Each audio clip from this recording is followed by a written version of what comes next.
bongkar daripada ideologi Wahabi yang sebenarnya ini adalah transformasi yang berafiliasi dengan komunitas gerakan internasional. Kenapa saya katakan komunitas gerakan internasional yang tergabung dalam elit global? Saya membaca salah satu artikel yang dikasih oleh salah satu murid Abu Yamamah Ghufran, beliau dari anggota BIN juga.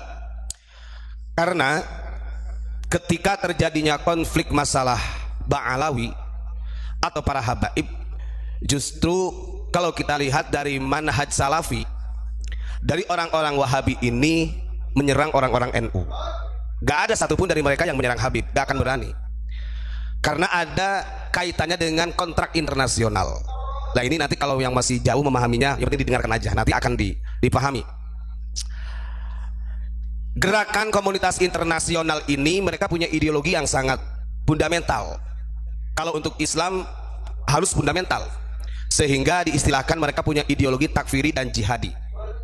Artinya ketika tidak sesama pemahaman dengan mereka, kalau menurut mereka ini kita tidak sejalur dengan mereka, maka mereka katakan kafir.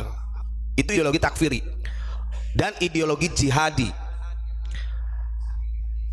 Di dalam kitab, di dalam buku yang ditulis oleh Abu Yamamah Ghufran, ini saya perlahan ya biar nanti dipahami bahayanya ancaman kita ketika organisasi Islam selain NU dan Muhammadiyah itu ditumbangkan dari negara Indonesia, maka Indonesia akan hancur.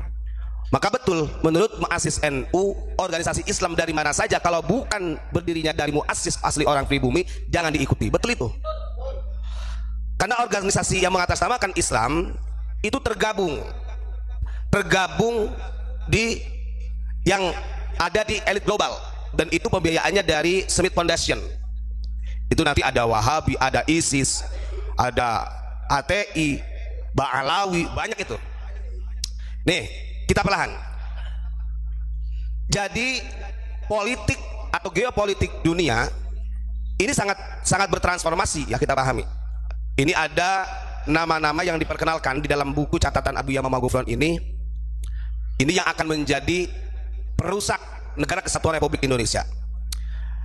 Ada istilah Yahudi. Ingat, transformasi politik Yahudi ini yang kita bahas adalah Yahudi yang memang mereka sebagai pemberontak. Yahudi bermula di masa kenabian, yaitu dari masa kenabian Nabi Yakub sampai Nabi Muhammad.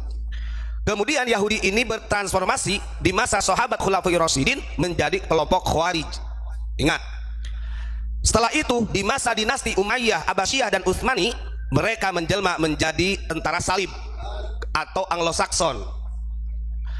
Pada zaman sekarang, kelompok-kelompok ini menjelma menjadi Freemason yang tergabung pada elit global, di antaranya Wahabisme, Ikhwanul Muslimin, gerakan dari para mahasiswa yang ada di Mesir, ISIS, dan ke bawahnya ini adalah kelompok-kelompok yang mengatasnamakan agama Islam, yang ideologinya sama mereka, takfiri dan jihadi. Maka kalau kita ini sama orang-orang Wahabi, contohnya seperti Banser, sekarang ini lagi digoreng luar biasa sama manhaj salafi ini. Digoreng dengan sedemikian rupa. Mana katanya NU yang paling Ahlussunnah wal Jamaah, nyatanya sesat. Dan itu sudah terang-terangan Pak di media sosial. Kenapa mereka menyerang keluarga NU, tapi mereka diam-diam saja menanggapi daripada para habaib? Nah ini ada kontrak politik yang tergabung di perusahaan Smith Foundation. Baiklah, itu bocoran sedikit. Perusahaan Smith Foundation ini adanya di Amerika sebagai pengendali yang kuat. Nah sekarang yang ingin saya sampaikan, ketika dari manhaj salafi yang bersikeras menyesatkan warga Nahdliyin, Muhammadiyah, bahkan sekarang yang menjadi alat untuk menggorengnya NU ini adalah Banser. Ini adalah cara mereka mengambil kesempatan supaya warga masyarakat ini tidak percaya lagi kepada NU, sehingga masyarakat Indonesia berbalik bahwa akidah yang benar adalah akidahnya Wahabi. Mereka menggunakan manhaj salafi. Makanya jangan, harus bedakan, ada manhaj salafi, ada salafiyah. Nah kalau mereka Wahabi sebenarnya manhaj salafi. Kalau warga masyarakat Indonesia paham betapa kejamnya dari kelompok Wahabi, masih untung di Indonesia masih dilindungi. Karena kelompok Wahabi ini berdiri di Arab Saudi, tidak terlepas dari dukungan negara Inggris. Kepentingan politiknya begitu. Dan Wahabi ini adalah kelompok Islam yang sangat ekstrim sampai sekarang. Cuman mereka sekarang lebih hati-hati.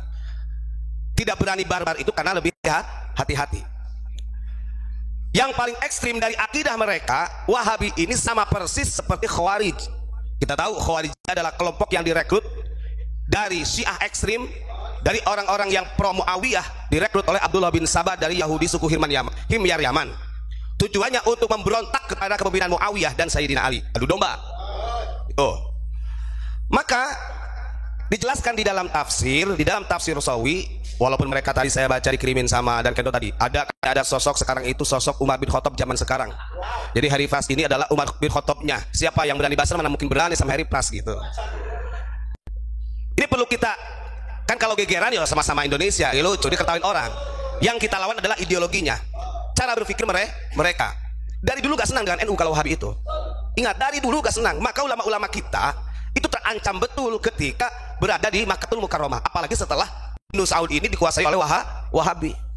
Bukti nyata, ketika rame-ramenya di Arab Saudi makbaro Kanjeng Nabi mau dibongkar, orang yang paling depan itu adalah ulama Nusantara, dipimpin oleh Kiai Haji Wahab Hasbullah yang disebut dengan Komite Hijaz.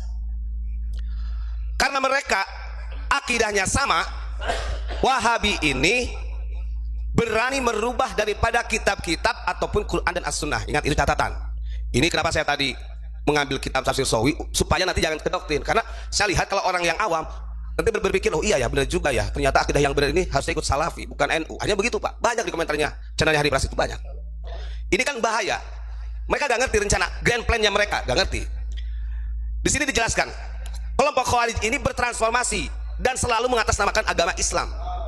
Di antaranya yang disampaikan oleh Imam Sawi di dalam tafsirnya, lamma huwa musyahidun al-an fi nadhairihim wa hum firqatun bi ardil hijazi yuqalu lahumul wahabiyah. Yang nyata-nyata sudah jelas transformasinya daripada Khawarij di zaman sekarang, kata Imam Sawi, ya Wahabi. Kenapa bisa? Akidahnya mereka adalah alladzina yuharrifuna ta'wilal kitabi was sunnati. Ta'wilal kitabi was sunnati. Mereka berani merubah takwil-takwil Quran dan As-Sunnah. Bahkan wa yastahilluna bidzalika dima'al muslimina wa amwalihim. Bagi mereka kalau berbeda dengan kelompok mereka, sudut pandang berbeda, mereka tidak segan-segan mengkafirkan bahkan menghalalkan darahnya orang muslim termasuk hartanya. Maka sekarang itu rame itu NU sesat. Yang digoreng adalah Ansor Banser. Ini cetakan yang asli ya. Dan ini menyebar di pesantren, kebanyakan cetakannya yang ini yang sudah dirubah oleh Wahabi. Di dalam tafsir Sawi, monggo yang punya kitab di pesantren atau di rumah, kalau ada kitab tafsir Sawi jilid ketiga di surat Fatir ayat 6 dan 7 di bawahnya, itu kalau tidak ada keterangan tentang Wahabi, akidah Wahabi, berarti itu dipalsukan, sudah dirubah oleh Wahabi. Itu ya. Jadi saya tegaskan, mau digoreng seperti apa NU dan Ansor, kita jangan terbawa. Karena ini bagian grand plan-nya mereka. Mereka mengambil kesempatan di saat ketika banyak ulama-ulama pribumi yang membongkar kesesatan Ba'alawi, mereka masuk. Sebenarnya tantangan kita orang pribumi ini luar biasa Pak. Kita ini sekarang melawan Ba'alawi, melawan Syiah, melawan Wahabi, belum gerakan-gerakan radikalismenya yang tersambung kepada Ikhwanul Muslimin yang ada di Mesir. Dan itu Ikhwanul Muslimin ini rektor-rektornya masuk ke fakultas-fakultas yang ada di Nusantara. Ideologinya itu takfiri dan jihadi. Maka saya sampaikan kepada warga Nahdliyin khususnya, jangan pernah pesimis ketika ada orang yang menjelek-jelekan Banser dan Ansor, karena itu adalah hasil daripada perjuangan muassis NU. Bagaimanapun kita harus tetap mengikuti jejak ulama-ulama muassis NU. Pak Ubat mau menanyakan sedikit itu. Tentang yang dibuka tadi kan 2 kitab. Satu judul, satu jilid, satu halaman. Ya. Cuman di situ kan perbedaannya kan sudah dirubah dengan menghilangkan Wahabi. Betul. Nah, berarti ini nanti bisa ditanggapi ya. Berarti mereka ini untuk menghancurkan organisasi terkuat di Indonesia khususnya, yaitu NU dan Muhammadiyah, berarti tidak lain tidak bukan mereka juga kan membaca kitab-kitab yang sudah ada toh. Betul. Nah, apakah memang tujuan mereka mempelajari kitab karangan ulama-ulama timur dulu itu untuk menghancurkan 2 organisasi ini atau memang bagaimana? Monggo. Betul, dari dulu NU Muhammadiyah ini sangat terancam. Karena mau kisru bagaimana chaosnya bagaimana negara, kalau 2 organisasi ini NU dan Muhammadiyah tetap rukun dan berdiri tegak, tidak akan pernah hancur Indonesia. Makanya begini, kenapa dari kan Ba'alawi masuknya ke NU dan Wahabi ngapunten. Wahabi ini lebih identik masuknya ke Muhammadiyah. Mohon maaf baca ini, kita buka. Mereka masuknya ke ranah Muhammadiyah sama Persis sudah sama Wahabi itu. Makanya saya sampaikan, mereka ini terbentuk satu ikatan kalau kita membaca geopolitik ya. Dan biaya terbesarnya ini adalah dari perusahaan yang dipunyai yang namanya Smith Foundation. Dan Smith Foundation ini berada di Amerika. Cucuran dananya ya kelompok-kelompok ekstrim ini.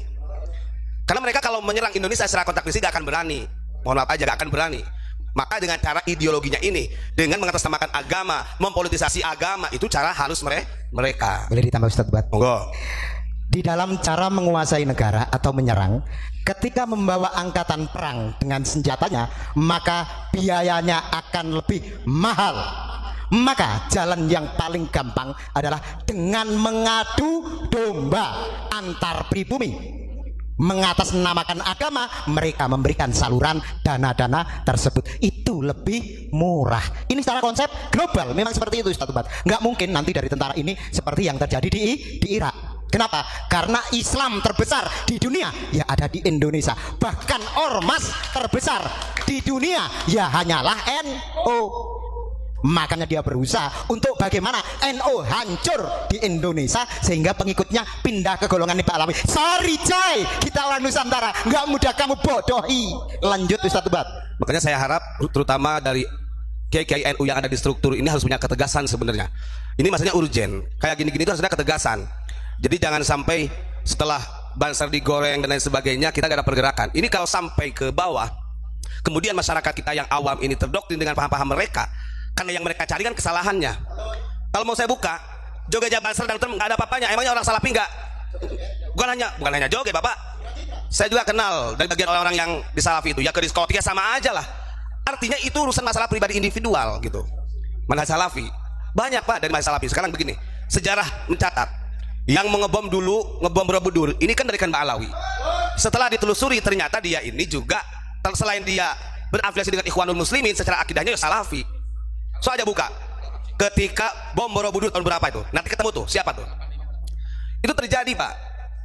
Nah karena kalau dari klan Mbak Alawi ini gampang, akhirnya kalau ketika ada pelaku dari klan Mbak Alawi ya gampang ketemu nanti, akhirnya marwahnya dari klan Mbak Alawi rusak. Maka mereka membuat strategi lain. Sudahlah, pokoknya kita bangkit, organisasi yang mengatasnamakan Islam dari manapun datangnya kita gak usah ikutin itu cuma dua asli yang Nusantara itu, organisasi Islam ya, cuman NU dan Muhammadiyah. Begitu ya, itu aja yang saya sampaikan. Dan ingat, kalau saya buka secara detail sejarah ini, memang ini urusannya dengan geopolitik dunia. Itu Pak. Yang jelas mereka ini mengambil kesempatan ketika di saat orang pribumi bangkit melawan Mbak Alawi, mereka menyerang orang-orang NU. Semangat untuk Banser dan Ansor dan NU. Assalamualaikum warahmatullahi wabarakatuh.